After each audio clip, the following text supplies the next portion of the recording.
ഇന്ന് നമുക്ക് ഓസ്ട്രേലിയ പഠിച്ചു കഴിഞ്ഞാൽ അല്ലെങ്കിൽ ബാച്ചിലേഴ്സ് അല്ലെങ്കിൽ മാസ്റ്റേഴ്സ് പഠിച്ചു കഴിഞ്ഞാലുള്ള ജോബ് ഓപ്പർച്യൂണിറ്റീസിനെ പറ്റിയിട്ടുള്ള കുറച്ച് കാര്യങ്ങൾ അറിയാം. അപ്പോൾ ഇവിടുത്തെ ഒരു എന്താണ് ഇപ്പോഴത്തെ ഇത്രയും വർഷം ഇവിടെ ജീവിച്ചുള്ള ഇവിടുത്തെ ഒരു ജോബ് മാർക്കറ്റിനെ പറ്റിയിട്ട് അല്ലെങ്കിൽ ഒരു എക്സ്പീരിയൻസ് പറയാനുള്ളത്, ഏതൊക്കെ സെക്ടേഴ്സിലാണ് ഇവിടെ കൂടുതൽ ജോബ് ഓപ്പർച്യൂണിറ്റീസ് ഉള്ളത്, അപ്പോൾ ഏതിലൊക്കെ മാസ്റ്റേഴ്സ് പഠിക്കേണ്ടി വരുന്നതായിരിക്കും കുറച്ചുകൂടെ, അതായത് ഓസ്ട്രിയ സ്പെസിഫിക്കലി ചൂസ് ചെയ്യാനുള്ള മെയിൻ റീസൺ ഇത് കഴിഞ്ഞിട്ട് ജോബ് കിട്ടണമല്ലോ. അപ്പം ഏതൊക്കെ മാർക്കറ്റിൽ ഏതൊക്കെ ഫീൽഡായിരിക്കും ഇവിടെ കൂടുതൽ ജോബ് ഓപ്പർച്യൂണിറ്റീസ് ഉള്ളത്? അപ്പോൾ ഇവിടെ മാസ്റ്റേഴ്സിന് വരുമ്പോൾ പ്രത്യേകിച്ചും ഇപ്പോൾ ഓസ്ട്രേലിയ പറയണമെങ്കിൽ ബയോടെക്നോളജി റിലേറ്റഡ് ആയിട്ട് ഒരുപാട് സ്റ്റാർട്ടപ്സും കമ്പനീസും ഉണ്ട്. പിന്നെ ഫാർമസ്യൂട്ടിക്കൽ, അപ്പൊ കെമിസ്ട്രി ബയോളജി റിലേറ്റഡ് ആയിട്ട് ഒരുപാട് ഓപ്പർച്യൂണിറ്റീസ് ഉണ്ട്. അപ്പൊ അതിനെ പറ്റിയ കോഴ്സാണ് ഫാർമസ്യൂട്ടിക്കൽ സയൻസസ് ഉണ്ട്, പിന്നെ അതുപോലെ തന്നെ ബയോ കെമിസ്ട്രി ഉണ്ട്, ബയോടെക്നോളജി ഉണ്ട്, ബയോമെഡിക്കൽ എഞ്ചിനീയറിംഗ്, മെഡിക്കൽ ബയോടെക്നോളജി. ഈ കോഴ്സസ് ഒക്കെ പഠിച്ചു കഴിഞ്ഞാൽ നല്ല ഓപ്പർച്യൂണിറ്റീസ് ആയിരിക്കും ഈ ബയോടെക് സ്റ്റാർട്ടപ്സിലൊക്കെ വർക്ക് ചെയ്യാനായിട്ട്. ഈവൻ കെമിസ്ട്രി എടുത്താൽ പോലും ഓപ്പർച്യൂണിറ്റീസ് ഉണ്ട്. ഇനി അല്ലാതെ എഞ്ചിനീയറിംഗ് സൈഡിലേക്കാണെങ്കിൽ ഇപ്പൊ ഒരുപാടുള്ള കോഴ്സസ് ആണ് റോബോട്ടിക്സിലുള്ള കോഴ്സസ് അല്ലെങ്കിൽ മെക്കാനിക്കൽ എഞ്ചിനീയറിംഗിലുള്ള കോഴ്സസ്. അതെ, മാസ്റ്റേഴ്സ് ഒരുപാട് AI ഓപ്പർച്യൂണിറ്റീസ് മാസ്റ്റേഴ്സിലായാലും ബാച്ചിലേഴ്സിലായാലും വരുന്നുണ്ട്. അതുകൊണ്ട് തന്നെ സ്റ്റാർട്ടപ്സും ഒരുപാട് AI സ്റ്റാർട്ട് ചെയ്തിട്ടുണ്ട്. സോ അത് ഓസ്ട്രിയ വളരെയധികം ഫോക്കസ് ചെയ്യുന്നുണ്ട് തന്നെ ഒരുപാട് ഓപ്പർച്യൂണിറ്റീസ് ആ സൈഡിൽ വരുന്നുണ്ട്. പിന്നെ ബയോടെക്കും ഇപ്പൊ യൂണിവേഴ്സിറ്റീസിലാണെങ്കിൽ തന്നെ AI റിലേറ്റഡ് ആണ്. ഇപ്പൊ ഏത് റിസർച്ചിൽ അവർ AI ഇൻകോർപ്പറേറ്റ് ചെയ്യാൻ വേണ്ടി നോക്കുവാണ്. ഇപ്പം ഞാൻ വർക്ക് ചെയ്യുന്ന യൂണിവേഴ്സിറ്റിയിൽ ഒരു മെഡിക്കൽ ഇമേജിംഗ് അല്ലെങ്കിൽ മെഡിക്കൽ ആ റിസർച്ച് AI ഇന്റഗ്രേറ്റ് ചെയ്തിട്ട് ഇപ്പം CT സ്കാൻ, MRI സ്കാൻ, അതൊക്കെ അതിന്റെയൊക്കെ സ്കാൻ റീഡ് ചെയ്യുന്നത് AI വെച്ചിട്ടൊക്കെയുള്ള അതിന്റെ ഡെവലപ്മെന്റ്സ് എല്ലാം നടന്നുകൊണ്ടിരിക്കുന്നത്. ഇപ്പം ഏതൊരു ഫീൽഡിനകത്തും AIയുടെ ഒരു സാന്നിധ്യം അവിടെ വരുന്നുണ്ട്. അപ്പൊ AI കോഴ്സ് ഇപ്പം ഒരുപാട് സ്റ്റുഡൻസ് വരുന്നുണ്ട് പഠിക്കാനാണെങ്കിൽ പോലും, ഒരുപാട് ഗ്രാജുവേറ്റ്സ് ഓരോ വർഷവും AIക്ക് ഇറങ്ങുന്നുണ്ട്. എന്നാൽ പോലും ഒരുപാട് ഓപ്പർച്യൂണിറ്റീസ് ഉണ്ട്, ഇഷ്ടംപോലെ സ്റ്റാർട്ടപ്സ് വരുവാണ്. അപ്പൊ ഒരിക്കലും ജോലി ഇല്ലാണ്ടോ അല്ലെങ്കിൽ ഒരു ഡിമാൻഡ് കുറയത്തില്ല ഒരു ഗ്രാജുവേറ്റ്സിന്. അപ്പൊ AI റോബോട്ടിക്സ് ഒക്കെ ഒരു നല്ല കോഴ്സുകളാണ് ഇവിടെ എടുത്ത് പഠിക്കാനായിട്ട് ഉണ്ട്. പിന്നെ ഇനി അല്ലാതെ എഞ്ചിനീയറിംഗ് പറഞ്ഞപ്പോ വേറെയുള്ള കമ്പനീസ് ആണെങ്കിൽ സീമെൻസ് അല്ലെങ്കിൽ ഇൻഫിനിയൻ പോലത്തെ semi conductor based companies, NXP, അതെ, അങ്ങനെയുള്ള ഒരുപാട് ഓപ്പർച്യൂണിറ്റീസ് ഉള്ളതുകൊണ്ട് തന്നെ മാസ്റ്റേഴ്സിനും അത്രയും വാല്യൂ ഉണ്ട്. ഇലക്ട്രോണിക്സ് അല്ലെങ്കിൽ ഇലക്ട്രിക്കൽ റിലേറ്റഡ് കോഴ്സസിന് ഇപ്പൊ ഇലക്ട്രോണിക്സ് കമ്പനികളൊക്കെ ഒരുപാട് വരുന്നുണ്ട്. അവിടെ നല്ല ജോബ് ഓപ്പർച്യൂണിറ്റീസ് ഉണ്ട്. നല്ല സാലറിയോടുകൂടി തന്നെയാണ് ഇനീഷ്യൽ അവർക്ക് ജോലി ഓഫർ കിട്ടുന്നത്. പിന്നെ ഇതല്ലാതെ മാസ്റ്റേഴ്സ് കഴിഞ്ഞ് കഴിഞ്ഞുള്ള മെയിൻ ഓപ്പർച്യൂണിറ്റി ആണ് PhDക്ക് താല്പര്യമുണ്ടെങ്കിൽ റിസർച്ചിലേക്ക് നിൽക്കാൻ PhD ചെയ്യാൻ ഒരുപാട് യൂണിവേഴ്സിറ്റി ഓപ്ഷൻസ് ഉണ്ട്. അതിപ്പം ബേസിക് സയൻസസിലായാലും ശരി അല്ലെങ്കിൽ എഞ്ചിനീയറിംഗ് സൈഡിലായാലും പല യൂണിവേഴ്സിറ്റീസ് ഈ പറഞ്ഞ എല്ലാ സിറ്റീസിലുണ്ട്. സോ ഓസ്ട്രേലിയ അതിന് വളരെ നല്ലൊരു സ്ഥലമാണ്. പിന്നെ അതുപോലെ തന്നെ ഈ സയൻസ് എഞ്ചിനീയറിംഗ് റിലേറ്റഡ് അല്ലാതെ പിന്നെ ഇവിടെ ഒരുപാട് ജോബ് ഉള്ളത് നഴ്സിംഗ് ഫീൽഡ് അല്ലെങ്കിൽ നഴ്സിംഗ് അസിസ്റ്റന്റ് അല്ലെങ്കിൽ ഈ ഓൾഡ് ഏജ് ഹോമിൽ അവിടെയൊക്കെ നിൽക്കുന്ന ഹെൽപ്പേഴ്സ്, ഇപ്പൊ നഴ്സിംഗ് അസിസ്റ്റന്റ് ബേസിക്കലി ഇപ്പൊ അങ്ങനത്തെ ജോബിന് ഒരുപാട് ഓപ്പർച്യൂണിറ്റീസ് ഉണ്ട്, ഒരുപാട് വേക്കൻസീസ് ഉണ്ട്. ഇപ്പൊ നഴ്സുമാർക്ക് തന്നെ ഇപ്പൊ ഇവിടെ എന്താ പറയുക ഹോസ്പിറ്റൽസിലൊക്കെ നഴ്സുമാരുടെ ഷോർട്ടേജ് ഉണ്ടെന്നൊക്കെ വരെ കേൾക്കുന്നുണ്ട്. അപ്പോൾ പക്ഷെ അവരുടെയൊക്കെ ഒരു ഇവിടെ ആക്ച്വലി ജോലിയുണ്ട്, പക്ഷെ അവർക്ക് ജർമ്മൻ B2 പാസ്സാകുക എന്നുള്ള ഒരു കടമ മാത്രമേ ആക്ച്വലി അവർക്കുള്ളൂ. അപ്പൊ ഒരുപാട് പേര് നാട്ടിൽ നിന്ന് ഹൗസ്ഫുള്ളും ചെയ്യാൻ, അതായത് ഒരു ട്രെയിനിഷിപ്പ് ചെയ്യാനായിട്ട് B1 പാസ്സായിട്ട് വരുന്നുണ്ട്. അപ്പൊ ഇവിടെ എത്തി ഹൗസ് ബിൽഡിങ്ങും ചെയ്യുന്നു, അതിന്റെ കൂടെ തന്നെ B2 എഴുതി പഠിച്ചെടുക്കുന്നു. അപ്പൊ അവർക്ക് ജോലിയിലേക്ക് കിട്ടും. അപ്പൊ നാട്ടിൽ നിന്ന് B1 കഴിഞ്ഞിട്ട് അല്ലെങ്കിൽ B2 കഴിഞ്ഞിട്ട് ഡയറക്ട്ലി വർക്ക് ചെയ്യാനായിട്ടും വരുന്നുണ്ട്. അപ്പം അങ്ങനത്തെ ഓപ്പർച്യൂണിറ്റീസ് ഇവിടെ ഒരുപാടുണ്ട്. അപ്പം ശ്രീലക്ഷ്മി മെഡിക്കൽ ഫീൽഡിൽ നിന്നാണല്ലോ. അപ്പം എന്താണ് അതിനെ പറ്റിയുള്ള ഒരു എക്സ്പീരിയൻസ് അല്ലെങ്കിൽ എന്താണ് അതിനോട് ഷെയർ ചെയ്യാനായിട്ടുള്ളത്? ഹെൽത്ത് റിലേറ്റഡ് കോഴ്സസ് ആക്ച്വലി ഇവിടെ ഒരുപാടുണ്ട്, ജോലികളും ഇഷ്ടം പോലെ ഉണ്ട്. And one of the biggest മാർക്കറ്റ്സും കൂടിയാണ് ഓസ്ട്രേലിയ. പക്ഷെ അതിന്റെ മെയിൻ ഒരു പോയിന്റ് എന്ന് പറഞ്ഞാൽ നമുക്ക് ലാംഗ്വേജ് അറിയണം. ലാംഗ്വേജ് വളരെ നന്നായിട്ട് അറിയണം. B2 C1 എങ്കിലും ഡോയ്ച്ച് നമുക്ക് അറിയണം.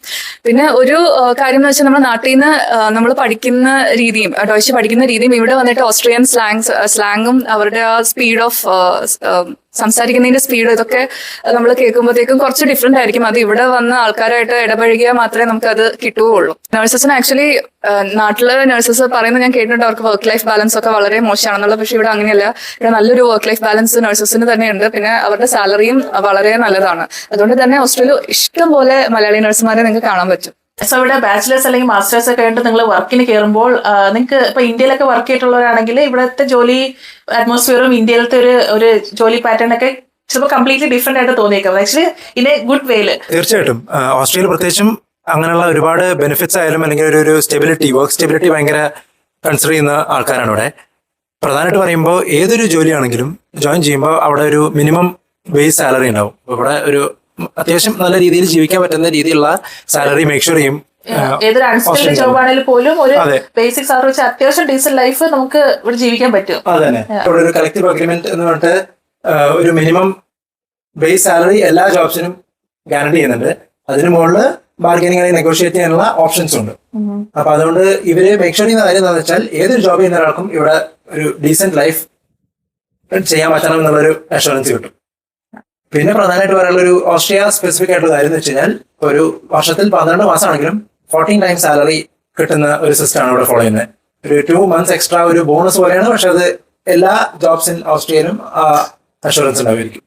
അപ്പൊ നമുക്ക് monthly 2 times Extra salary double salary പോലെ വരും. പക്ഷേ ഇത് വേറൊരു കൺട്രി ഇല്ല. ഇല്ല, ഇപ്പം ജർമ്മനിയിലൊക്കെ ഒരു ക്രിസ്മസ് ബോണസ് പോലെയൊക്കെ ഒരു എക്സ്ട്രാ ഒരു മന്ത് കൊടുക്കുന്ന ഇത് യൂഷ്വൽ ആണ്. 13 month വരെ ഉണ്ട്. പക്ഷേ 14 month സാലറി വരുന്നത് ആക്ച്വലി ഓസ്ട്രേലിയ മാത്രമേ ഉള്ളൂ. അപ്പൊ അതൊരു വളരെ നല്ലൊരു USP ആണ്. പിന്നെ അതേപോലെ ഒരു ബെനിഫിറ്റ് ആണ്, ഏതൊരു ജോബിൽ കയറുമ്പോഴും അവിടെ നമ്മളുടെ സാലറിയുടെ കൂടെ എംപ്ലോയർ തന്നെ നമുക്കുള്ള ഇൻഷുറൻസ് പേ ചെയ്യും. അപ്പം social insurance including health insurance guaranteed ആണ്. അപ്പോൾ നമുക്കിനിപ്പോൾ സാധാരണ അഡ്മിറ്റ് ചെയ്യാതെ തന്നെ ഡോക്ടറെ അടുത്ത് പോകുമ്പോൾ അവിടെയുള്ള മെഡിക്കേഷനും കൺസൾട്ടേഷനും എല്ലാം കവർ ചെയ്യുന്ന രീതിയിലുള്ള ഇൻഷുറൻസ് ആണ് ഉള്ളത്. അതാണ് ഒരു ഇന്ത്യയിൽ തന്നെ വെച്ച് നോക്കുമ്പോൾ ഒരു വ്യത്യാസമുള്ള കാര്യം. നാട്ടിലൊക്കെ ആയാലും ഇന്ത്യയിൽ അഡ്മിറ്റ് ആക്കി കഴിഞ്ഞിട്ടുള്ള ട്രീറ്റ്മെന്റിന്റെ ആണ് നമുക്ക് ഇൻഷുറൻസ് കിട്ടത്തുള്ളൂ. അത് തന്നെ ഇൻഷുറൻസ് ക്ലെയിം ചെയ്യാൻ വേണ്ടിയിട്ട് കുറെ സ്ഥലത്ത് പോയി എനിക്കറിയില്ല, കുറച്ച് ഒത്തിരി കോംപ്ലിക്കേറ്റഡ് ആയിരിക്കാം പല ഇൻഷുറൻസും പ്രൈവറ്റ് ഇൻഷുറൻസും. പക്ഷെ ഇവിടെ എല്ലാം ഗവൺമെന്റിന്റെ ഇൻഷുറൻസ് സിസ്റ്റം ആണ്. അപ്പോൾ ഈവൻ ഡോക്ടറിന്റെ അടുത്ത് പോകുമ്പോൾ തന്നെ കൺസൾട്ടേഷൻ ഫീസ് നമ്മൾ കൊടുക്കേണ്ട. ഇപ്പം അവിടെ എന്തെങ്കിലും ബ്ലഡ് ടെസ്റ്റ്, അതായത് ആക്ച്വലി ഇവിടെ ഹെൽത്ത് ഇൻഷുറൻസ് അക്സെപ്റ്റ് ചെയ്യുന്ന ഡോക്ടേഴ്സ് ഉണ്ട്, പ്രൈവറ്റ് ഡോക്ടേഴ്സ് ഉണ്ട്. പ്രൈവറ്റ് ഡോക്ടേഴ്സ് എടുത്ത് പോയി കഴിഞ്ഞാൽ ഓഫ് കോഴ്സ് നമ്മൾ പേ ചെയ്യണം. പിന്നെ പക്ഷേ അതിന്റെ 80% നമുക്ക് അതിന്റെ റീഫണ്ട് കിട്ടും. അതല്ലാതെ ഈ ഹെൽത്ത് ഇൻഷുറൻസ് അക്സെപ്റ്റ് ചെയ്യുന്ന ഡോക്ടേഴ്സിന്റെ അടുത്ത് പോകുവാണെങ്കിൽ നമ്മൾ പേയ്മെന്റ് ഒന്നും ചെയ്യേണ്ട.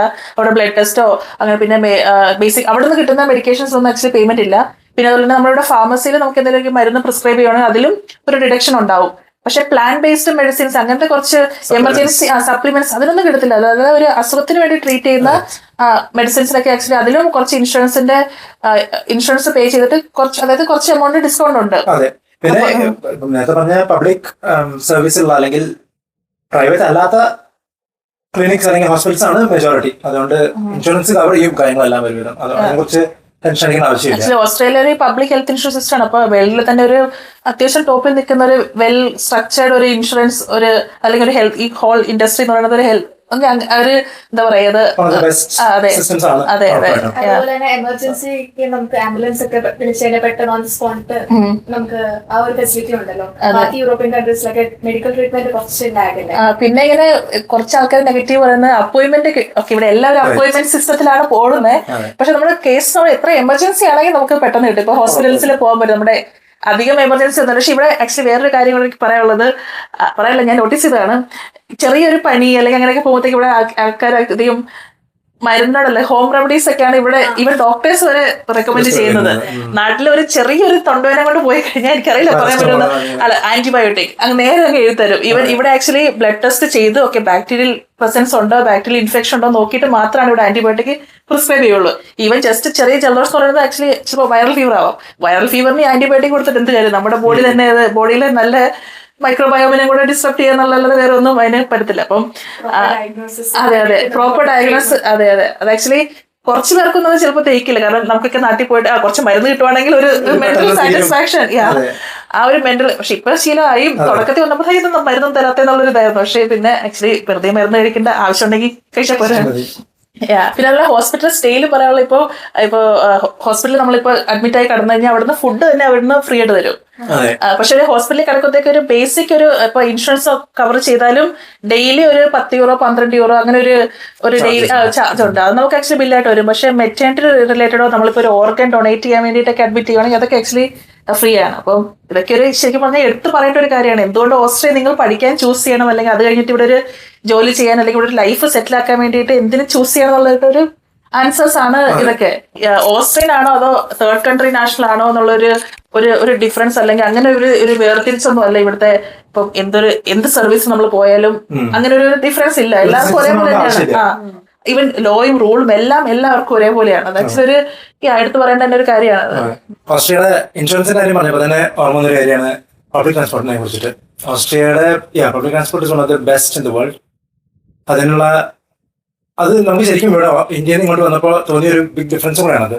നാട്ടിൽ ഫുൾ എല്ലാവരും ഓരോരുത്തരും കാർ എടുത്ത് ഒരു ഫാമിലിക്ക് എന്തായാലും കാറും എടുത്ത് അങ്ങനെ പോകുന്ന ആളാണ് പറഞ്ഞത്. പക്ഷെ ഇവിടെ വന്നപ്പോൾ വളരെ ഡിപ്പെൻഡന്റ് വളരെ reliant on the public transport ആണ് ഇവിടെ. ആൻഡ് അതുകൊണ്ട് തന്നെ പബ്ലിക് ട്രാൻസ്പോർട്ട് അത്രയും നല്ല കണക്ടിവിറ്റി അത്രയും ചീപ്പറായിട്ട് വെച്ചിട്ടുണ്ട്. ഐ തിങ്ക് ഇത് one of the big reasons for Vienna most liveable city ആവുന്നതിന്റെ ഒരു കാര്യം കൂടെ ഇതാണെന്ന് തോന്നുന്നു. പിന്നെ നമ്മൾ ഇത്ര ഇയർലി പേയ്മെന്റ് നമുക്ക് ഇത്ര ഒരു ഇത് വരണമെങ്കിൽ നമ്മൾ എത്ര പ്രാവശ്യം പബ്ലിക് ട്രാൻസ്പോർട്ട് എടുക്കുന്നുണ്ടാവും. അതെ. ഊവിന് ബാധകമാണ്, ട്രാവലിന് ബാധകമാണ്, ബസ്സിന് ബാധകമാണ്, ഇവൻ അവരുടെ ടിക്കറ്റ് ഉണ്ടെങ്കിൽ നമുക്ക് മെട്രോ, ട്രെയിൻ, ട്രാം അങ്ങനെ എല്ലാ ട്രാൻസ്പോർട്ടേഷൻ, എല്ലാ mode of fast trains transportation. അതാണ് ലൈക് ഫാസ്റ്റ് ട്രെയിൻസ്, ഈ ഇന്റർസിറ്റി ഫാസ്റ്റ് ട്രെയിൻസ് പോലും ഇൻക്ലൂഡഡ് ആണ്. നോർമൽ വിയന്ന ടിക്കറ്റ് പോലെ ഈ ഗ്രാസ് ടിക്കറ്റ് ഏത് എടുക്കുവാണെങ്കിലും അതും ഇൻക്ലൂഡഡ് ആണ്. പങ്ക്ച്വാലിറ്റി എന്ന് പറഞ്ഞത് ആക്ച്വലി മെയിൻറ്റെയിൻ ചെയ്യാൻ നോക്കുന്നുണ്ട്. പിന്നെ പോകാനും എല്ലാത്തിനും ഭയങ്കര ഹെൽപ്ഫുൾ ആയിട്ടുള്ള ഒരു അതെ, കാരണം സിറ്റിയുടെ തന്നെ ട്രാംസ് ഉണ്ട്, ബസ്സസ് ഉണ്ട്, പിന്നെ അണ്ടർഗ്രൗണ്ട് ഉണ്ട്, പിന്നെ ഫാസ്റ്റ് ട്രെയിൻസ് ആണ് ഈ ഇന്റർസിറ്റി ആയിട്ട് കണക്ട് ചെയ്യുന്ന ട്രെയിൻസ്. ഇത് എല്ലാത്തിനും കൂടെ ഉള്ള ഒറ്റ ടിക്കറ്റ് ആണ് നമ്മൾ പേ ചെയ്യുന്നത്. യൂണിവേഴ്സിറ്റിയിൽ നിന്ന് നിങ്ങൾ താമസിക്കുന്നത് കുറെ ദൂരെ ആണെങ്കിൽ പോലും വിത്തിൻ 30 മിനിറ്റ്സ് അല്ലെങ്കിൽ 45 മിനിറ്റ്സിലൊക്കെ മാക്സിമം എത്തിച്ചേരാൻ പറ്റും. റൈറ്റ്, അതുകൊണ്ട് ആക്ച്വലി അത് വളരെ ഇമ്പോർട്ടന്റ് പോയിന്റ് ആണ്. ഈ അക്കോമഡേഷൻ നോക്കുമ്പോൾ ഈ കുറച്ച് ചീപ്പർ ആയിട്ടുള്ള, കുറച്ച് ഔട്ടർ ആയിട്ടുള്ള ഏരിയാസിൽ നിന്നാൽ പോലും തീരെ കുഴപ്പമില്ല. കാരണം 1.5 മണിക്കൂറിനുള്ളിൽ യൂണിവേഴ്സിറ്റിയിൽ എത്താൻ പറ്റും. അതുപോലെ തന്നെ പറഞ്ഞ ഇപ്പൊ യൂണിവേഴ്സിറ്റിയിലാണെങ്കിൽ അറ്റൻഡൻസ് മാൻഡേറ്ററി അല്ല, അല്ലെങ്കിൽ നമ്മുടെ ഒരു രീതിക്ക് നമ്മൾ എടുത്ത് പഠിച്ച കോഴ്സ് ചിലപ്പോൾ ആഴ്ച 2 ദിവസം ചിലപ്പോൾ ഉണ്ടാകത്തുള്ളൂ, അല്ലെങ്കിൽ മാക്സിമം 3 ദിവസം ഉണ്ടാകത്തുള്ളൂ. അപ്പം ഡെയിലി ഇങ്ങനെ വന്നു പോകേണ്ട ഒരു ആവശ്യം വരുന്നില്ല. അപ്പം കുറച്ച് മാറി അവരുടെ വീടെടുത്ത് താമസിച്ചാലും ആക്ച്വലി അത് വലിയ പ്രശ്നം വരുന്നില്ല. പിന്നെ എനിക്ക് ഹോസ്റ്റലിനെ പറ്റി ഒരു കാര്യം പറയാനുള്ളത്, എല്ലാവർക്കും ഉള്ള തെറ്റിദ്ധാരണയാണ്. അതായത് 6 മണിയാകുമ്പോൾ ഇവിടെ എല്ലാ കടകളും അടയ്ക്കും, അതുകൊണ്ട് അത് കഴിഞ്ഞാൽ ഒന്നും കിട്ടില്ല. പക്ഷെ അത് എന്തുകൊണ്ടാണെന്ന് വെച്ചാൽ ഇവിടുത്തെ വർക്കേഴ്സിനെ പോലും അവർ ഓവർ എക്സ്പ്ലോയിറ്റ് ചെയ്ത് പണിയെടുപ്പിക്കാൻ അങ്ങനെ സമ്മതിക്കില്ല.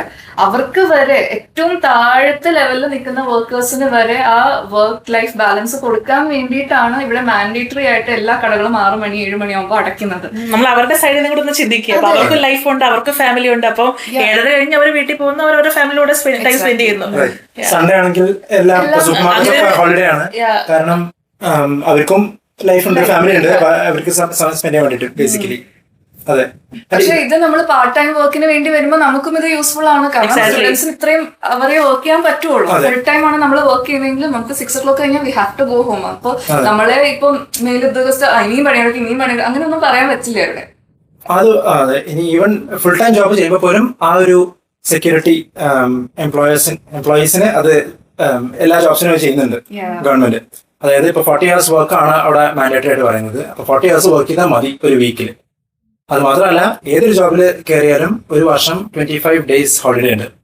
ആ 25 days ഹോളിഡേ എടുക്കുക മാൻഡേറ്ററി ആണ്, അല്ലെങ്കിൽ അത് തിരിച്ച് അവർ പേ ചെയ്യും. അങ്ങനെയുള്ള എംപ്ലോയീസിനെ ഹെൽപ്പ് ചെയ്യുന്ന രീതിയിലുള്ള റൂൾസ് എല്ലാം സെറ്റ് ചെയ്ത് വെച്ചിട്ടുണ്ട്.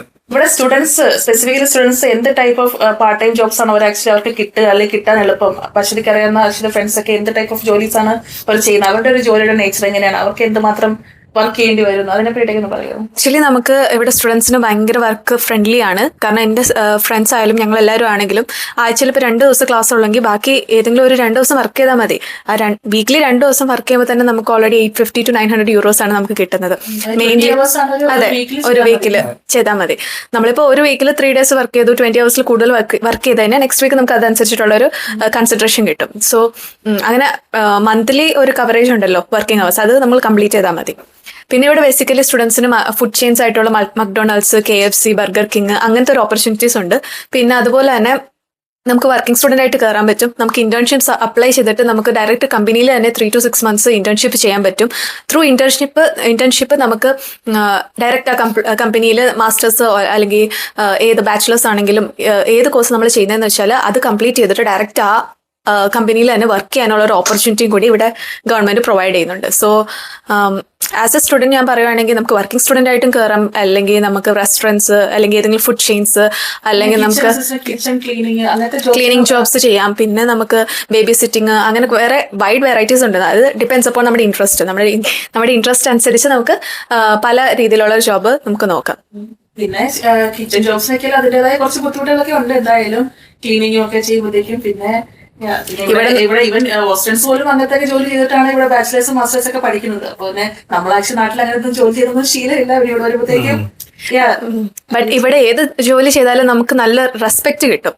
നാട്ടിൽ വെച്ച് നോക്കുമ്പം നമുക്കൊരു വിലയില്ലായ്മ അങ്ങനൊന്നുമില്ല, നമുക്ക് നല്ലൊരു റെസ്പെക്ട് അത് കിട്ടുന്നത്. ആസ് എ സ്റ്റുഡൻറ് നമ്മൾ വർക്ക് ചെയ്താലും ആസ് എ ഫുൾ ടൈം ജോബർ ആയാലും നല്ല ക്വാളിഫിക്കേഷൻ ഉണ്ടെങ്കിൽ നമുക്ക് എല്ലാവർക്കും ഈക്വൽ റെസ്പെക്ട് ആണ് ഇവിടെ കിട്ടുന്നത്. സോ അതൊരു വലിയ പ്ലസ് പോയിന്റ് ആണ്. പിന്നെ ഇപ്പോഴത്തെ നിലവിലത്തെ കണ്ടീഷനിൽ ഒരു പാർട്ട് ടൈം ജോബ് കണ്ടുപിടിക്കാൻ എത്രമാത്രം എളുപ്പമാണ് അല്ലെങ്കിൽ ഡിഫിക്കൽട്ട് ആണോ? പ്രത്യേകിച്ച് ഇപ്പൊ വിയന്ന പോലത്തെ ഒരു ബിഗ് സിറ്റിയിൽ എങ്ങനെയായിരുന്നു അതിന്റെ? ഇപ്പം അശ്വതിക്ക് സ്കോളർഷിപ്പ് ഉണ്ടെന്നല്ലോ, അശ്വതിയുടെ ഫ്രണ്ട്സിനൊക്കെ കണ്ടുപിടിക്കാനായിട്ട് എത്രമാത്രം ബുദ്ധിമുട്ടേണ്ടി വന്നല്ലേ? ജർമ്മൻ ലാംഗ്വേജിന്റെ ഒരു ഇമ്പോർട്ടൻസ് അതിനെപ്പറ്റി സംസാരിക്കും. പാർട്ട് ടൈം ജോബ്സ് നമുക്ക് ഈസി ആയിട്ട് കിട്ടും എന്ന് തന്നെയാണ് പ്രതീക്ഷ. കാരണം ഇപ്പോൾ ഫ്രണ്ട്സ് ആയാലും നമ്മൾ ശ്രമിക്കുന്ന പോലെ ഇരിക്കും. നമ്മൾ വെറുതെ വീട്ടിൽ ഇരുന്നിട്ട് ജോബ് കിട്ടുന്നില്ലല്ലോ എന്ന് പറഞ്ഞിട്ട് കാര്യമില്ല. ഇറങ്ങിക്കഴിഞ്ഞാൽ ഒരു 2 weeks 2 to 3 weeks നമ്മൾ CV പ്രിന്റ് ചെയ്ത് എല്ലായിടത്തും കൊടുത്തു കഴിഞ്ഞാൽ ഷുവർ ആയിട്ട് നമുക്ക് ജോബ് കിട്ടും. എൻ്റെ ഫ്രണ്ട്സ് തന്നെ മാക്സിമം 1 month തന്നെ വന്ന് ക്ലാസ്സിന് കയറി 2 weeks കഴിഞ്ഞപ്പോൾ തന്നെ ജോബിന് കയറിയിട്ടുള്ളവരും ഉണ്ട്. സോ ഇറ്റ് ഡിപ്പെൻസ് അപ്പോൾ നമ്മൾ ശ്രമിക്കുന്ന അനുസരിച്ചാണ് കിട്ടുന്നത്. സോ അങ്ങനെ പൊതുവേ അവർ പറയുന്നതാണ് കിട്ടാൻ പാടാണെന്ന്. പക്ഷെ നമുക്കൊരു വില്ലിംഗ് മൈൻഡ് സെറ്റ് ഉണ്ടെങ്കിൽ ഷുവർ ആയിട്ട് നമുക്ക് പെട്ടെന്ന് കിട്ടുന്നതായിരിക്കും. പിന്നെ ജർമ്മന്റെ കാര്യം, ജർമ്മൻ അറിയുന്നവർ ചെക്ക് ചെയ്യുന്നുണ്ടോ ഇങ്ങനെ ജോബിലൊക്കെ പോകുമ്പോൾ CV കൊടുക്കുന്നിടത്ത് ജർമ്മന്റെ ഒരു ഇമ്പോർട്ടൻസ് എത്രമാത്രമാണ് സ്റ്റുഡൻസിന് ഈ പാർട്ട് ടൈം ജോബ് ചെയ്യാനായിട്ട്? സ്റ്റുഡൻസിന് ഒരു A1 A2 ലെവൽ ജർമ്മൻ ഉണ്ടെങ്കിൽ ഒരു പ്ലസ് പോയിന്റ് ആണ്. നമുക്ക് കിച്ചണിൽ നിന്ന് മാറി ലോബിയിലോ അല്ലെങ്കിൽ നമുക്ക് കുറച്ചുകൂടി സർവീസ് റിലേറ്റഡ് ഫീൽഡിലേക്ക് മാറാം. നമുക്ക് ജർമ്മൻ സ്കിൽസ് ഇല്ലെങ്കിൽ പാർട്ട് ടൈം കിട്ടും, പക്ഷെ അത് കൂടുതലും കിച്ചൺ ഒക്കെ ആയിരിക്കും. അപ്പോൾ കുറച്ച് നമുക്ക് വർക്കിംഗ് കുറച്ച് ഫിസിക്കൽ എഫർട്ട് കുറച്ച് കൂടുതലായിരിക്കും. സോ ബേസിക്കലി നമ്മൾ വരാൻ പ്ലാൻ ചെയ്യുന്നുണ്ടെങ്കിൽ ഒരു ജർമ്മൻ എടുത്ത് വരുവാണെങ്കിൽ നമുക്ക് കുറച്ചുകൂടി നല്ലൊരു വർക്കിംഗ് എൻവയൺമെന്റ് സെറ്റ് ചെയ്യാൻ പറ്റും. പഠിച്ചിട്ട് വരുവാണെങ്കിൽ അത് എന്തുകൊണ്ട് യൂസ്ഫുൾ ആയിരിക്കും? യൂസ്ഫുൾ ആണ്. എന്തായാലും നമ്മൾ ഇവിടെ എന്തായാലും ഇവിടെ നിൽക്കാനായിരിക്കുമല്ലോ നമ്മൾ എല്ലാവരും വരുന്നത്. അപ്പം ഷുവർ ആയിട്ടും ജർമ്മൻ പഠിച്ചിരിക്കുവാണെങ്കിൽ അത് വലിയൊരു പ്ലസ് പോയിന്റ്, ഏറ്റവും വലിയ പ്ലസ് പോയിന്റ് ആണ് വേണമെങ്കിൽ പറയാം.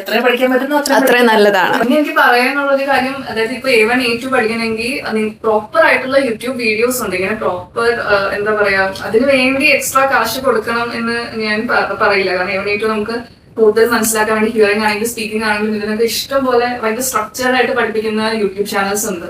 സോ ഇപ്പൊ ചിലവര് മോസ്റ്റ്ലി ഡുവോലിംഗോ അങ്ങനത്തെ ആപ്സ് ഒക്കെ ആയിരിക്കും. പക്ഷെ അതൊക്കെ വളരെ ബേസിക് ആയിട്ടുള്ള ജർമ്മനെ പഠിപ്പിക്കുള്ളൂ എന്നാണ് എനിക്ക് തോന്നുന്നത്. YouTube videos are the best source kind of. നമുക്ക് കാശില്ലാണ്ട് ഫ്രീ ആയിട്ട് പഠിക്കാം. ഇവിടെ ആക്ച്വലി ആപ്ലിക്കേഷൻ ഇപ്പൊ അഡ്മിഷൻ കിട്ടിയിട്ട് ഇവിടെ വരാനായിട്ട് ആക്ച്വലി ഒരു ലെങ്തി പ്രോസസ് ആണല്ലോ. ഒരു റെസിഡൻസ് പെർമിറ്റ് അപ്ലൈ ചെയ്യുക, അതിന്റെ വിസയ്ക്ക് അപ്ലൈ ചെയ്യുക, എന്തായാലും ഒരു 4-5 months ഒരു വെയിറ്റിംഗ് പീരീഡ് ഉണ്ട്. അപ്പൊ ഈ ഒരു സമയത്ത് നിങ്ങളുടെ ജർമ്മൻ സ്കിൽസ് അഡ്വാൻസ് ചെയ്യാൻ പറ്റും, അല്ലെങ്കിൽ ജർമ്മൻ പഠിച്ചു തുടങ്ങാം. അഡ്മിഷൻ കിട്ടിക്കഴിഞ്ഞാൽ എന്തായാലും വരാൻ ആയിട്ടുള്ളതാണല്ലോ പിന്നെ നെക്സ്റ്റ് സ്റ്റെപ്പ്. അപ്പോൾ അതിന് വരുന്നതിന് മുന്നേ ഈ ഇത്രയും ലെങ്തി ഡ്യൂറേഷൻ ആയ സമയത്ത് ഇങ്ങനെ നല്ല രീതിയിൽ യൂട്ടിലൈസ് ചെയ്ത് ജർമ്മൻ പഠിക്കുക എന്നുള്ളൊരു കാര്യം കൂടെ ഇങ്ങോട്ട് വരാനുള്ള ആസ്പയറിംഗ് സ്റ്റുഡൻസിന് അടുത്ത് എനിക്ക് പറയാനുള്ളത്. പാർട്ട് ടൈം ജോലിക്ക് മാത്രമല്ല, ഈവൻ ബാച്ചിലേഴ്സ് അല്ലെങ്കിൽ മാസ്റ്റേഴ്സ് കഴിഞ്ഞ് കഴിഞ്ഞാൽ ജർമ്മൻ അറിയാമെങ്കിൽ അത് ഏതൊരു സ്ഥലത്തും ഭയങ്കര അഡ്വാൻറ്റേജ് ആണ് ജോബ് കിട്ടാനായിട്ട്. ഇപ്പൊ 2 സെയിം ക്വാളിഫിക്കേഷൻ ഉള്ള ഒരു 2 പ്രൊഫൈൽ വന്നു കഴിഞ്ഞാൽ ഒരാൾക്ക് ജർമ്മൻ അറിയാം, മറ്റൊരാൾക്ക് ജർമ്മൻ അറിയില്ലെങ്കിൽ ഒബ്വിയസ്ലി ജർമ്മൻ അറിയാവുന്ന ആൾക്ക് ആ ഒരു ഓഫർ പോകും. ആ ഒരു ജോലിക്ക് ഇപ്പൊ ജർമ്മൻ ആവശ്യമില്ലെങ്കിൽ പോലും ജർമ്മൻ അറിയാവുന്നത് എന്തുകൊണ്ടും അഡ്വാൻറ്റേജ് തന്നെയാണ്. സോ ജർമ്മൻ നോളജിന്റെ ഒരു ആവശ്യകതയെ പറ്റി പറയുമ്പോഴും എനിക്ക് പറയാനുള്ളത്, ഇപ്പൊ ജർമ്മൻ ഒട്ടും തന്നെ വേണ്ടാത്ത ഒരു ഫീൽഡാണ് അല്ലെങ്കിൽ ഒരു കാര്യമാണ് ആക്ച്വലി PhD എന്ന് പറയുന്നത്. ആക്ച്വലി നമ്മളൊക്കെ ഇവിടെ വന്നത് PhD ചെയ്യാനായിട്ടാണ്. ബാച്ചിലേഴ്സ് അല്ലെങ്കിൽ മാസ്റ്റേഴ്സിന്റെ എൻക്വയറീസ് നമുക്ക് കിട്ടുന്ന പോലെ തന്നെ PhD ചെയ്യാനായിട്ട് ഒരുപാട് ആഗ്രഹിക്കുന്ന ആൾക്കാർ നാട്ടിലുണ്ട്. അപ്പൊ അവരും നമ്മളെ വന്ന് കോൺടാക്ട് ചെയ്യാറുണ്ട്, എങ്ങനെയാണ് PhDക്ക് അപ്ലൈ ചെയ്യുക, അല്ലെങ്കിൽ എന്തൊക്കെ കാര്യങ്ങളാണ് ശ്രദ്ധിക്കേണ്ടത്. അങ്ങനെ നമുക്ക് ഒരുപാട് എൻക്വയറീസ് വരുന്നുണ്ട്. അപ്പോൾ സോ ഈ ഒരു വീഡിയോയിൽ കുറച്ച് PhDനെ പറ്റിയിട്ട് അല്ലെങ്കിൽ PhD ചെയ്യാൻ ആഗ്രഹിക്കുന്ന ആൾക്കാർക്കും യൂസ്ഫുൾ ആവട്ടെ എന്ന് നമുക്ക് PhDയുടെ കുറച്ച് ഇൻഫർമേഷൻസ് നമ്മൾ പറയാൻ ആഗ്രഹിക്കുന്നു.